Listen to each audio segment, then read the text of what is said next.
Bonjour à tous, aujourd'hui j'ai souhaité évoquer avec vous la guerre du droit et du chiffre en entreprise. L'édition numéro 18 de la revue Conflit, parue au troisième trimestre 2018, a révélé une réponse percutante du colonel Michel Goya à la question cruciale de la nécessité d'une réserve militaire. La réserve a toujours été un élément essentiel de la bataille. Le commandant garde de côté des troupes qu'il n'utilisera qu'en dernier ressort, la garde impériale de Napoléon qui, dans les faits, intervient rarement, uniquement quand cela est indispensable. Or la garde impériale, pour un comptable, c'est une aberration. Rassembler nos meilleures troupes pour ne pas les utiliser. Pourtant la réserve permet de faire face à une manœuvre inattendue de l'ennemi. Cette réponse souligne la dangerosité d'accorder une trop grande importance aux chiffres au détriment d'autres aspects.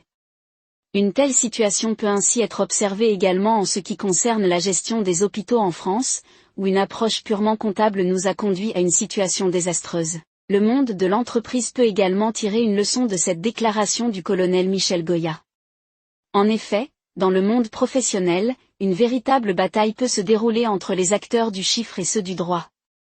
Ces deux groupes, malgré leur nécessité commune au sein des entreprises, proviennent généralement d'univers différents, créant des tensions inévitables. Les experts du chiffre sont naturellement enclins à privilégier les objectifs liés à leurs compétences. Ils se concentrent souvent sur le développement du chiffre d'affaires, la gestion des dettes et l'optimisation des bénéfices. En revanche, les professionnels du droit sont tenus de respecter les règles légales et de minimiser les risques juridiques pour l'entreprise. Ce déséquilibre crée une dynamique où les uns cherchent à maximiser les profits, tandis que les autres agissent comme un contrepoids, évitant des dérives potentielles. Bien souvent, la préférence est accordée aux acteurs du chiffre au détriment de leurs homologues du droit.